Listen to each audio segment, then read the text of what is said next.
chapter 5 of Laudato Si, which is entitled Lines of Approach and Action, Pope Francis outlines the major paths of dialogue that might help us escape the spiral of self-destruction which is currently taking place. In this, as in other fields, dialogue is usually much more productive than one-sided decrees.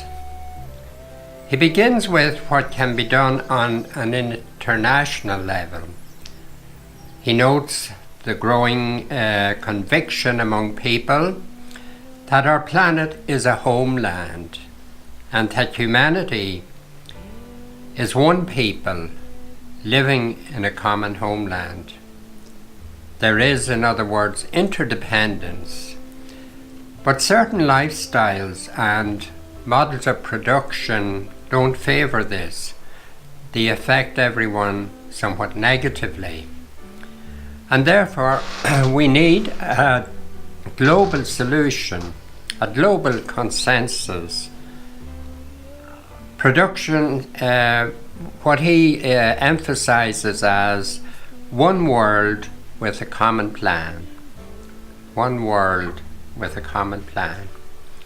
This could lead to planning a sustainable and diversified agriculture, for example, developing renewable and less polluting forms of energy, promoting more efficient use of energy, better management of marine and forest resources, and most importantly, he would say, the provision of drinking water for everyone.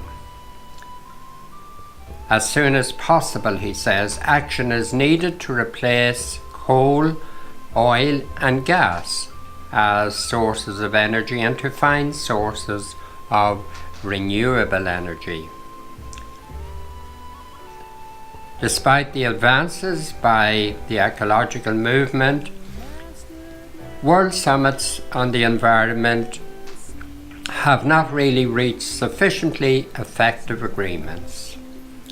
Examples of these world agreements he gives are the Earth Summit at Rio de Janeiro in 1992, which proclaimed that human beings are the centre of concern for sustainable development.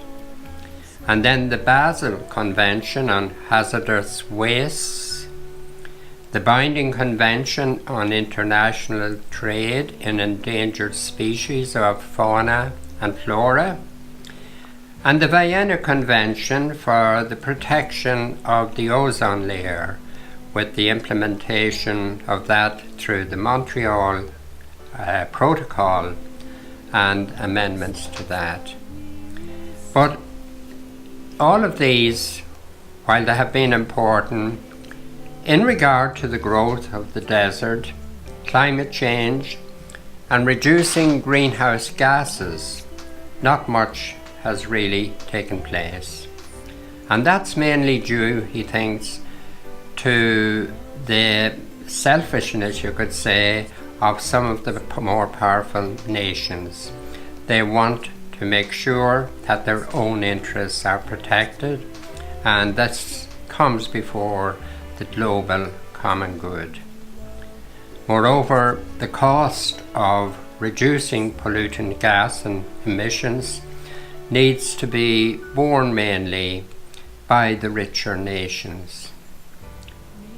For poorer countries, the priorities must be to eliminate extreme poverty and to promote the social development of the people. These countries themselves, however, they must combat corruption within them. They must do that more effectively, and they must develop less polluting forms of energy production.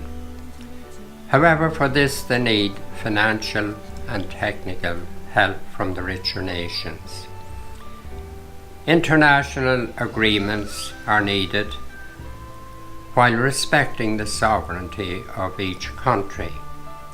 But the agreement must extend not only to the earth but also to the oceans. Benedict XVI, in his encyclical Caritas in Veritate, said he spoke of the urgent need of a true world political authority. There is a need for that. Pope Francis then, after dealing with on the international level, goes on to the new national and local policies. Individual states, they need to take responsibility for planning, coordination, oversight, and the enforcement of policies to protect the people's future. It's not simply a question of avoiding bad practice, but of being creative in finding new solutions and encouraging individual and group initiatives. Processes that look for and work towards a long-term solution for the common good are needed. Not just solutions rapidly given for the present, but a long-term solution. And, for example, cooperatives which have developed in some countries are of that nature. But citizens too need to in some way control political power and put pressure on governments. And if governments change, there is a need for continuity in what has been undertaken.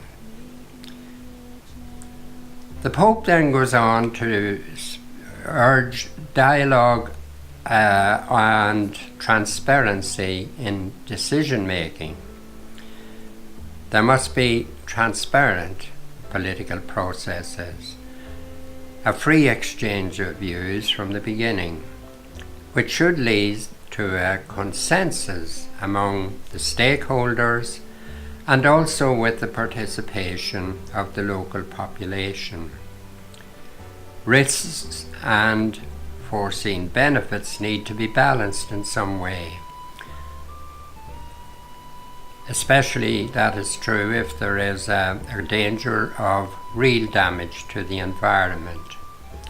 Projects can affect the quality of life in some areas.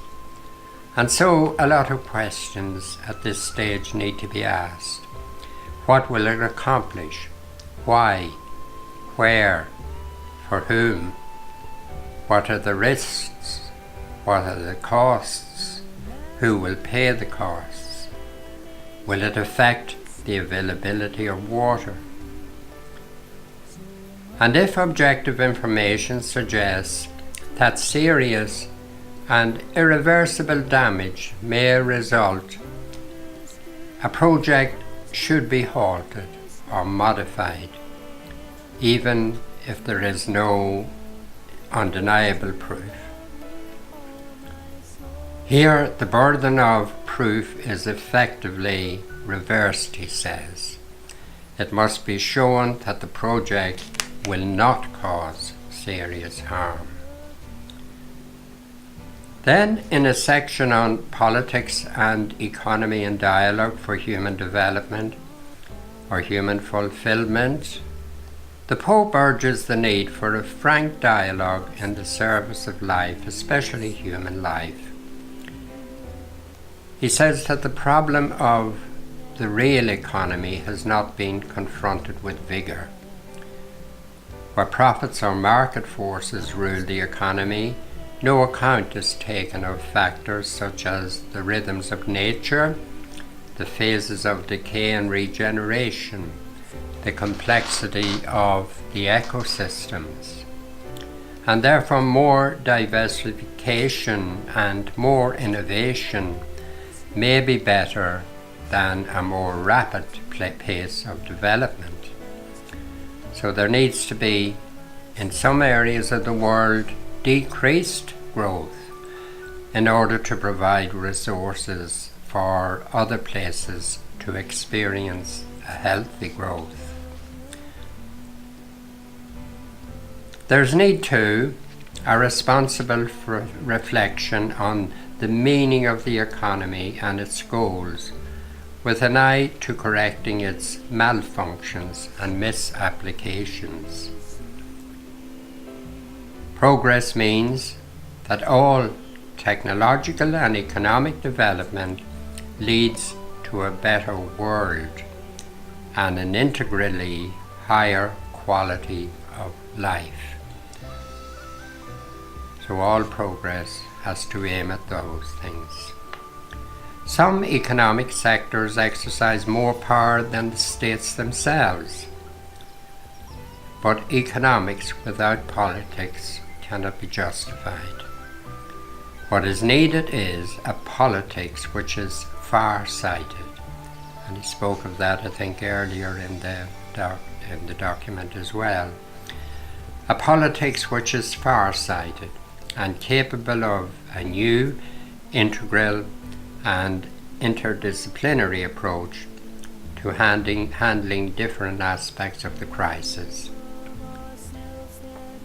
If states fail in their duties, economic powers can come forward in the guise of benefactors, but with little or no concern for the environment or for people. And so, economics and politics must work together. And finally, in this chapter, Pope Francis speaks of religions in dialogue with science. Empirical science, that's the science which can see or hear or foot, touch or whatever, that cannot provide all the answers to life. The whole thing needs, in addition to reason, it needs faith and ethical principles to inspire it. But even believers, he said, sometimes misunderstand ethical principles, and so we must always return to the sources of our principles and of our faith. Dialogue among religions and among sciences and amongst the various ecological movements would indeed greatly help in providing a solution. Thank you.